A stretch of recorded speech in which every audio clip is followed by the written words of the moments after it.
好，咁我哋而家咧就要講一啲轉換主項嘅題目啦，都係 A1 Aim Level 2嘅題目啦，或者叫 Change of Subject 啦。咁我哋睇翻咧2021年嘅 Paper 1第二題啦，即係呢度啦。咁通常咧 Paper 1咧啲題目係會易過 Paper 2嘅。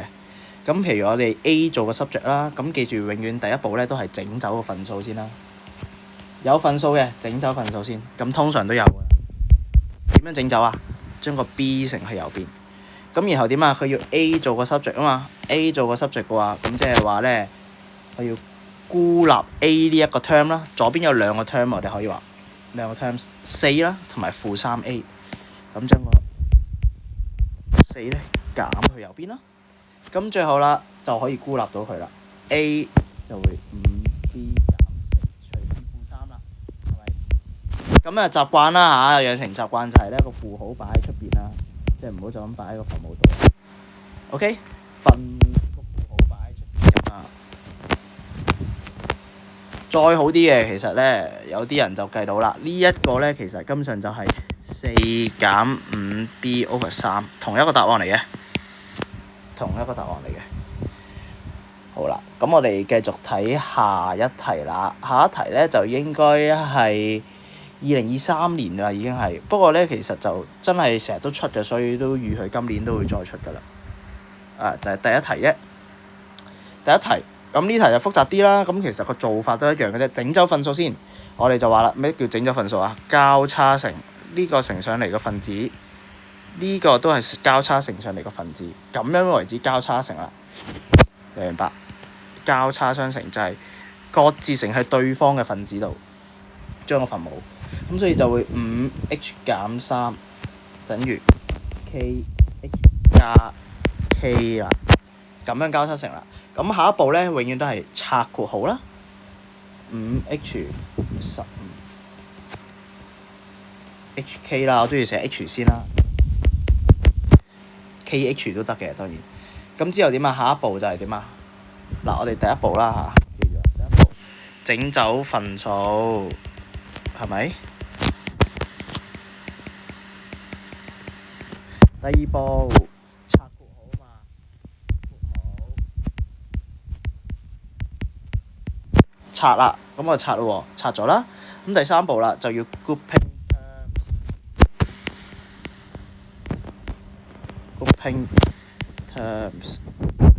terms 啊，有 subject 嘅擺一邊，冇 subject 嘅擺喺另一邊。個 subject 係咩啊？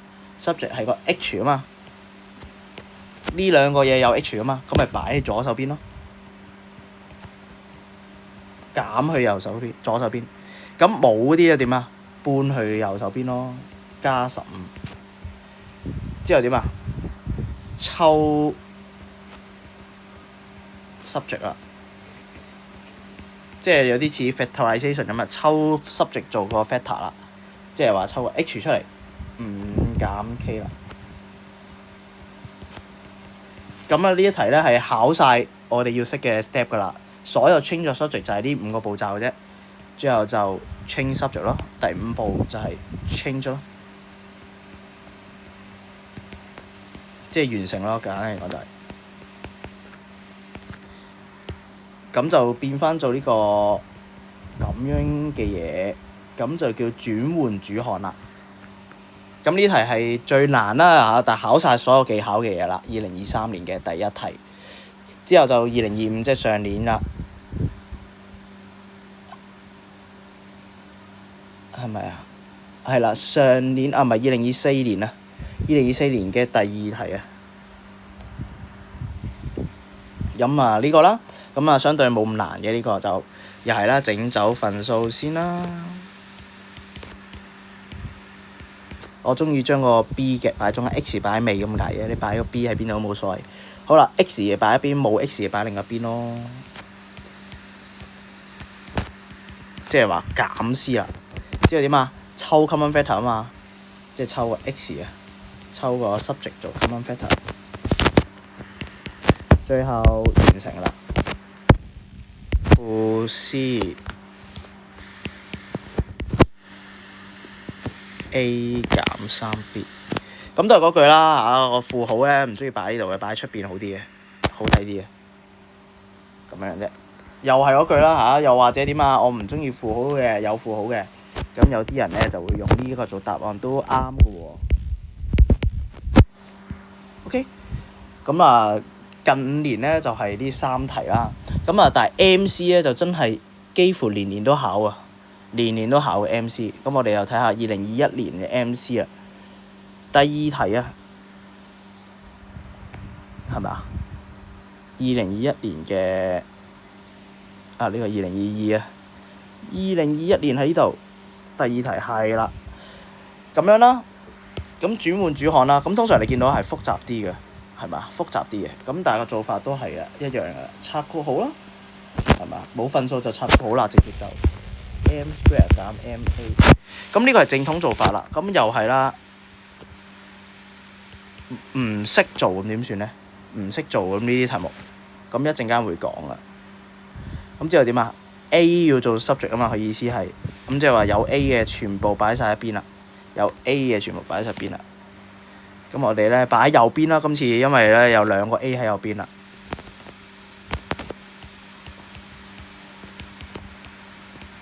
咁你發覺咧，其實呢2個根本上就係一樣嘅，可以抵消咗啊！你發覺次序唔同啫，咁所以咪 m² 咯，係嘛？好啦，又睇下啦，2022嘅第5題啦。咁呢啲咧都好常見嘅，我諗都易做到嘅。我就想一陣間會有一題難啲嘅咧，點樣可以即係都可以用 MC 技巧去做到咧？咁呢題我哋照樣做咯。U 做個 subject， 咁咧你當然可以整走份數先啦，係咪？照舊整走份數咯。咁乘 UV 可以整走份數嘅，乘 UV 嘅。咁啊，但我就唔乘 UV 啦，我就用呢招。搬咗先，因為咧我哋就係要個 U 孤立佢啊嘛，咁就孤立呢嚿嘢咯。咁呢個嘢啦，我哋將個2搬埋過去咪得咯。咁但係會好核突啫嘛。咁我哋先整靚咗呢嚿嘢先，就係將佢變成 V/4V 咯，減 V/3，咁就可以變成一個份數啦，係咪？即係話咧就可以變成 V/4V 減3啦。咁點啊？將個2搬埋入去咯，就會係 U/1等於 4V 減3 over 6啦。因為咧將個2除咗喺右邊啊嘛。咁最後啦，上下顛倒 U， 呢招就勁啦，呢招咁樣都一樣做到啦，係咪啊？咁咧我係咪有啲嘢鬼搞錯咗咧？啊，唔係喎，我寫錯咗喎 ，sorry， 應該係 V 啊，V 啊，唔怪得知啊，應該係 V 啊，咁所以咧2V 啊，咁就上下顛倒咧應該係2V， 唔怪得知怪怪地冇一個答案啱啦。咁就有啦，咁就應該係 A。咁繼續啦，2023年嘅第1題啊，係啦，咁呢啲咧，哇，好複雜㗎呢啲，因為你交叉乘咧個數可能有啲核突嘅，其實即係又要你拆括號又成咧，你見到4個答案都核突嘅，4個答案都核突嘅。咁呢個時候咧，我哋又可以出下啲絕招啦，又係濕數大法啦。咁你見到啦，4個答案咧都係有 B 嘅，即係話咧，其實我哋可以代個 B 落去係一個數咁樣去計嘅。咁代咩好咧？係嘛？代咩好咧？咁就咁睇落咧，代1應該都冇問題喎。代1，代0就唔係太好啦。0就直情唔得添啦，0係嘛？0嘅話咧，你個分母咧呢個0咧除唔到0。好啦，代 B 係1，有個 B 係1。OK。咁代 B 係1會點啊？哇！我哋計一計4個答案先啦，即係我唔 change 一次啦，我就用其他特別方法啦。4減1篤下 cal 咯，咁其實又唔使點篤 cal 嘅。1/6，咁呢個就點啊？18/5啦。呢個就點啊？就6啦，當然。呢個又係18 over 5，好快㗎，咁代1就易計好多。咁我哋即係話咧，呢個係咩啊？計咗呢個，我哋就想話啦，如果我哋代 B 係1，我哋去計翻 A 嘅數值咪得咯。咁大家呢個咧就相對就應該會易啲啦。A 加5 over 7A 加2啊，等於咩啊 ？B 係1啊嘛，即係1/4。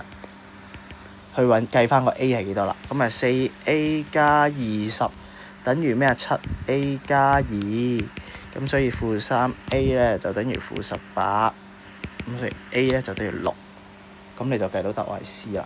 咁即係話呢啲複雜嘅題目咧，你都可以咁樣代數去計㗎，呢啲 change subject。咁但係啦，你話唔代數，用翻正統方法都係一樣嘅啫，交叉乘，跟住 grouping terms 轉換項咁樣嘅啫。咁再睇下咧，2024年嘅第3題啦，2024年嘅 Paper 2嘅第3題。咁啊，相對睇落呢題又冇咁複雜啦，冇咁複雜。咁我哋照直做咯。咁就會呢度做起啦。我哋咧就會 K 減 N 等於2M/5，我會咁樣做啦。咁然後點啊？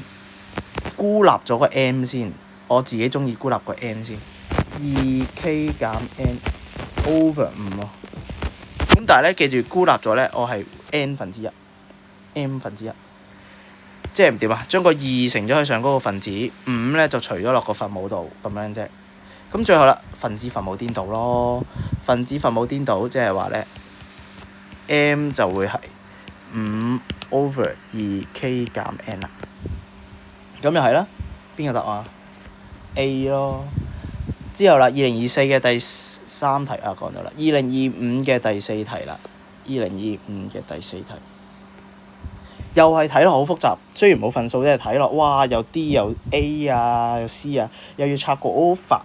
咁又係咯，我就冇所謂，我照做，我梗係冇問題啦。咁如果你哋唔熟嘅話咧，我諗又係代數啦嚇。咁佢問得 C 係幾多咧？咁你就代個 D 啦，代正另外嗰一個啦。咁又係咯，代咩好啊？都係嗰個問題咯。咁代咩啫？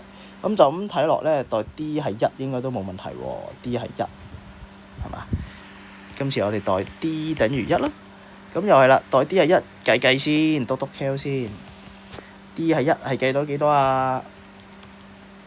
咁就應該係-19/1啦。咁呢個就會係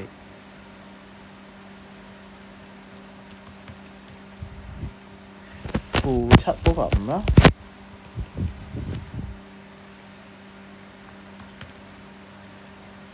咁呢個就係-5/7啦。咁最後啦，呢個咧就會係-19啦。OK， 好啦，咁又係啦，照舊啦，同樣招式，代咗 D 係1就易計啦。3C 加1，D 係1啊嘛，即係-3等於2D1啊嘛，咁就唔使理個1啦。咁啊，代啲簡單嘅數，咁咪拆好咯。-9D 減3等於10C 減2。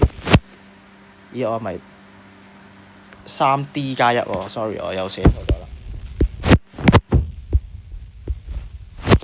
咁然後咧，呢個就會-9C 啦。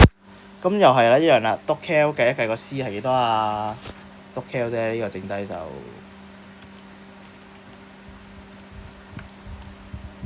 -1/19啦。咁所以答案咪 A 咯。咁咪係一樣做到喎，用呢個做法。咁基本上咧 change of subject 咧就係離唔開都係 MC 會複雜啲啦。咁但係咧，其實做嚟做去都係嗰5大步驟嘅啫。5大步驟就係我一開頭寫嗰5大步驟啦。咁你跟足咧，其實就冇問題㗎啦。5大步驟係啦，即係話咧呢5大步驟，整走份數啦，括號啦，拆括號啦，再 grouping terms 啦，有 subject 嘅擺一邊啦。之後就抽 subject 做 common factor 啦，之後就可以轉換主項啦，就係咁多。